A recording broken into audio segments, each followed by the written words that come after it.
welcome everyone. I am extremely excited and honored to be sitting here speaking with Aunjrya, and I'm going to let her introduce herself and tell you what she does for a profession and a little bit about herself. Welcome. Hello, welcome. It's so lovely getting to connect with you. Yes. So my name is Andrea. I'm a registered nurse and international board certified lactation consultant. I work a little bit with the public sector and also a bit in my private practice doing some lactation work. So yeah, that's a little intro about me. Excellent. How does the work that you do specifically help those in the 2S LGBTQIA plus community start or grow their respective families? My private practice provides a non-judgmental, queer-friendly place for people to come and ask questions and make informed decisions about their feeding journey. I see families before babies arrive, once babies are here, and during transitional periods, like going back to work. And it's a safe space just to come ask all those questions. It's not completely nature, all of this. It does take a little bit of working out. So I'm here to help in all of those ways. I love that. Are there things that you might look for or that your clients might say you are better suited to, that as a member of the 2S LGBTQIA community, that your heterosexual peers may just not have that same ability based, working in the same or similar professions? I think it's a really powerful experience to be cared for by someone from your own community. There's Right. a level of understanding or kinship that's created just in our lived experiences and that help to create a safe environment to share your story and your experiences and feel like cared for in this whole process. I also understand with my lived experience that there's no cookie cutter way to make a family. So I'm very clear to ask you what your pronouns are, what you call yourself, who your family is, and your community that surrounds you. Make sure I'm not making any assumptions about you and your family so that you feel completely seen in this process. And also, I have some tips and tricks that maybe some queer families might be more interested in, like induced lactation, relactation, stopping a milk supply that you're not interested in, bottle feeding in a way that mimics body feeding so that you can have that full bond with your baby regardless of kind of how your journey looks. So I feel like all of that and my lived experience really helped to inform my relationship with my queer clients to make them feel a little bit more connected during these pretty vulnerable times that they're coming to see me.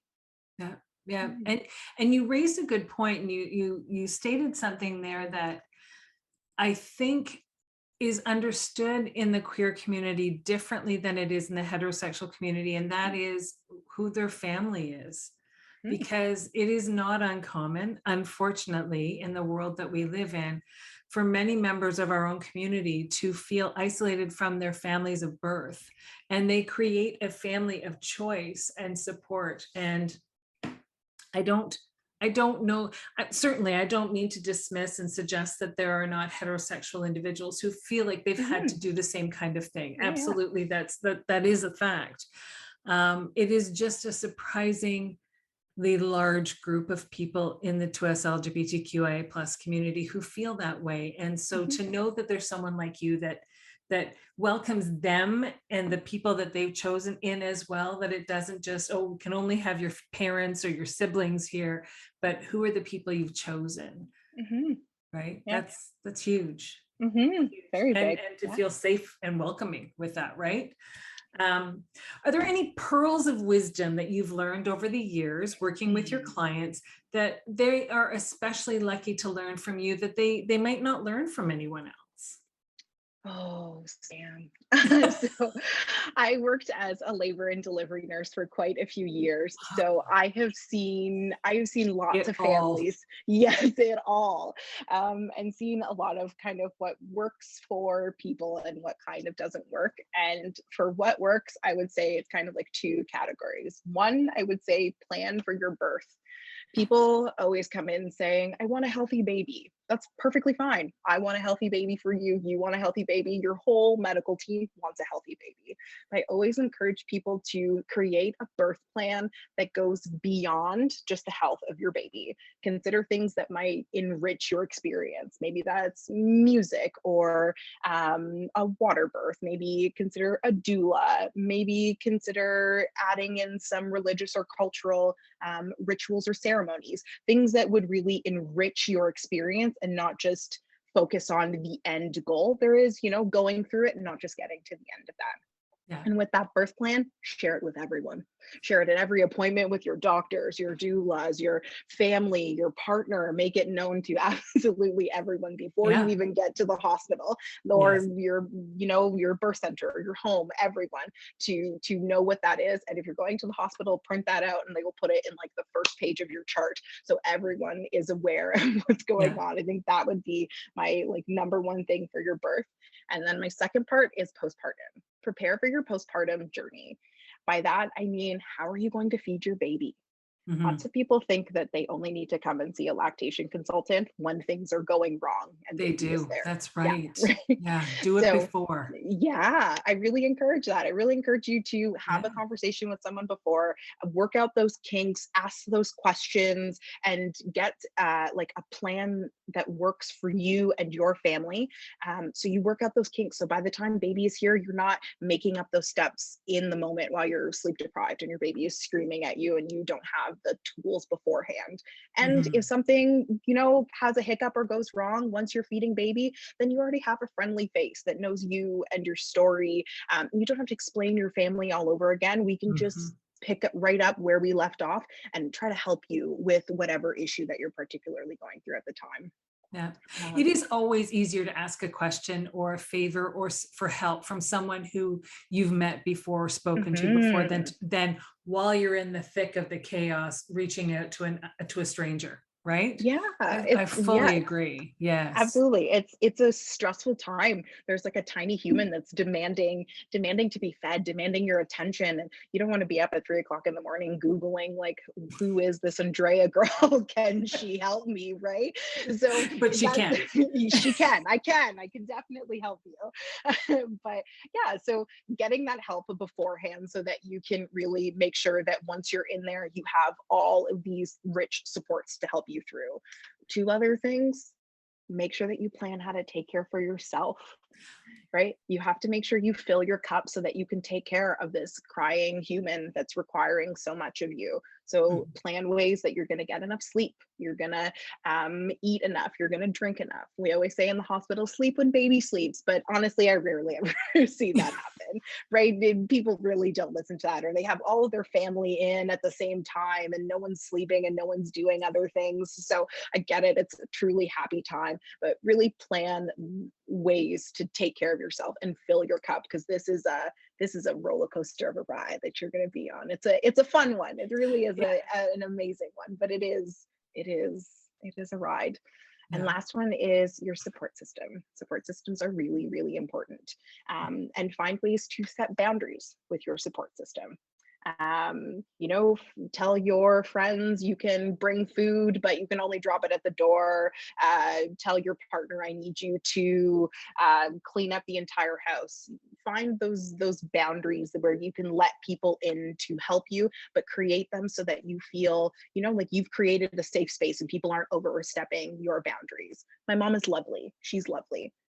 She's one of those people that would definitely overstep those boundaries coming in. It's all in the sake of having a grandbaby and wanting to be there and experience all of it, and that's totally lovely, and I would really love for you to have that experience. But my experience of having my babies is different. You had yours, you had me, and I'm wonderful. But Yes.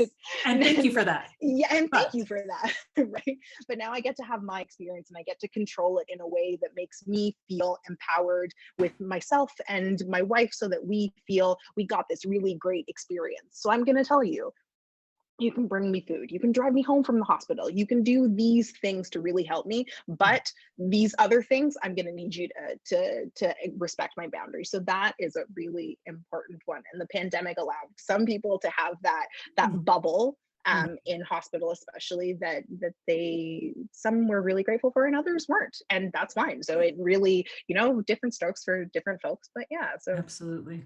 yeah. You again, you raise wonderful points, many, but one that I'm going to circle back to is this conversation and setting boundaries. I mean, you and your wife are on the journey of Hmm. wanting to start your family. Hmm. Have you started having the conversations yet? Oh yes, very, very far in advance. I think since we started dating 5 years ago, that Yeah, we were like, all right, let's have some conversations yeah, and set boundaries way in advance, so that when yeah, they're pushed against now, we can push back against them, so that as we get closer to the time, it's a bit more of an understanding of these are our boundaries. It's sure. all love, nothing is a punishment, but like this is how I need Right. to take care of myself. Yeah. And that's Mhm. amazing. As you and your wife are going through this journey and you're embarking upon the process, have you at any point on the process so far for yourselves ever been made to feel like you're the other? Yes, absolutely. So my partner and I are in the midst of our fertility journey. We've done every appointment under the sun. We are just waiting for kind of our funded cycle to come through. And while everyone we have interacted with has been truly lovely, the systems that we're working with are quite antiquated, right? Mhm, The mhm. forms that we have to sign really still ask for our husbands, or who, like different things about like our sex life that wouldn't make sense for the kind of couple that we are, despite, posting rainbow flags everywhere and saying that we're so, queer friendly, really running up against all of those things that just, take you out of the moment. It really makes you feel like, this process is for people who are having difficulties with pregnancies or fertility problems, not Yeah, for people who are maybe missing a part or two and need a little help from science. So that's definitely been a bit of our experience. And I am science minded. I love statistics. I right. adore statistics, and there are none really for people like me who are trying to, have a baby, but like knock on wood, don't have any fertility issues, or like Right. have it, right? So who just need a little bit of science, and it would be lovely to see that, especially because this journey, it's not free. So to No. see right, like how our decisions will impact us, and what our chances are of having the family that we dream of. Mhm. Yeah. Yes. And I was talking to someone else today just about how those little microaggressions, and that's truly what they are, when the paperwork is supposed to be universal for everyone, but Mhm. really truly is geared for clearly a different audience, how those start to weigh on you after a while when you see them over and Mhm. over and over and over again. Mhm.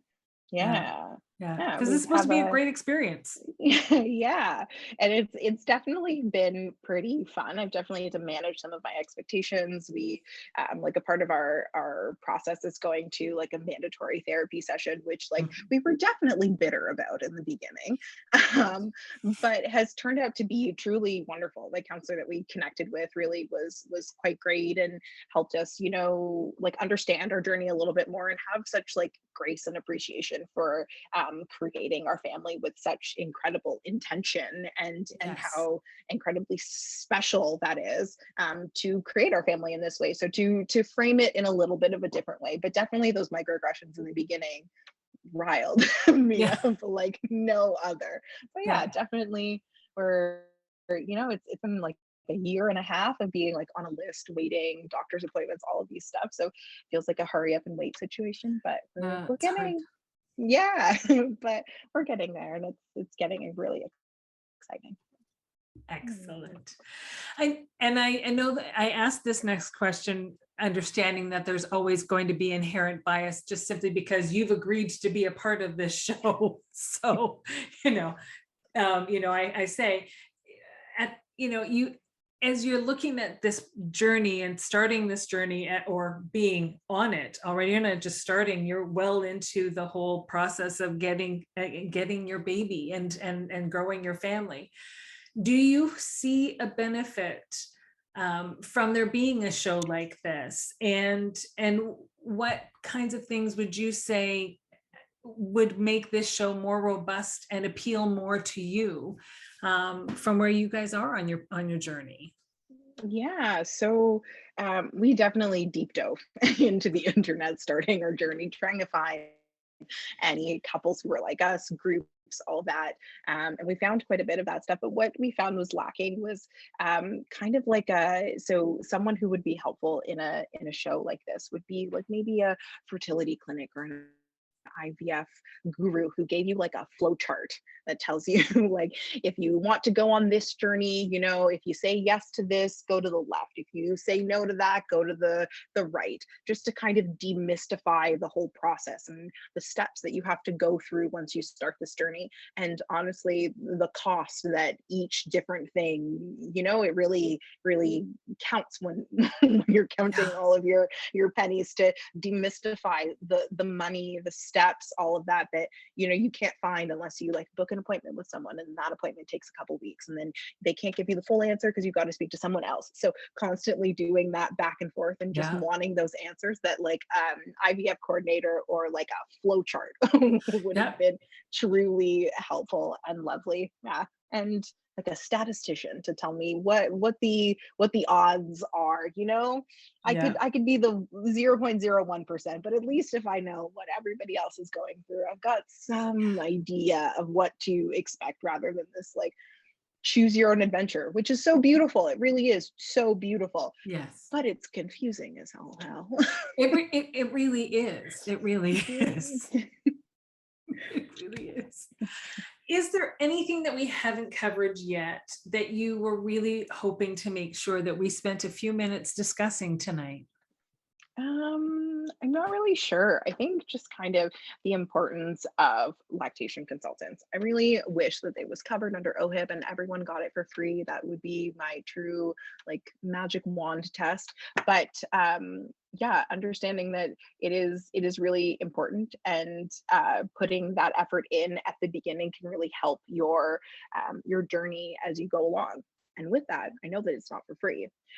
So my little like tip or trick is if you have an EAP program with your workplace, it's employee assistance program. Sometimes you can connect with them and they can connect you to a particular company calls it like a mama coach, and you can connect with them and you can see me. I work with some of them and you can Excellent. get free lactation care or like baby prep or just any of that type of stuff free through your employer. So I always say and encourage my families to see kind of what their EAP programs offer so that you can get some of these things for free because they're really helpful, but they're quite expensive sometimes. So Yeah, that's my little tip to anyone out there. for Yeah. sure. For sure. Hmm. And a lot of people don't realize that lactation consultants, if they're IBCLCs, are covered by some insurance plans Hmm. too, if people have insurance Yep. plans through their Hmm. employer. And that just makes it feel that much more accessible, right? Even if it's only covered Absolutely.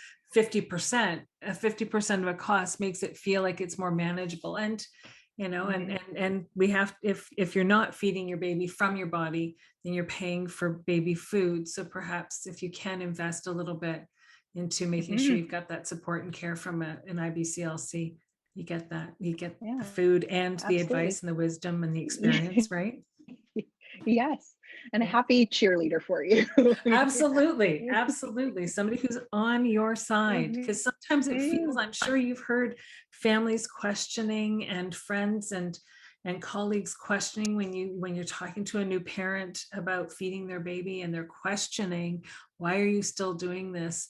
Having Hmm. that connection to a lactation consultant, which isn't to say that a lactation consultant is going to come in and say you feed from your body and only from your body and nothing else Absolutely. matters, Hmm. because I assume your philosophy is much like many of my friends who are lactation consultants, and that is baby needs to be fed, full stop. How baby Hmm. is fed is something we'll work through, but baby needs to eat.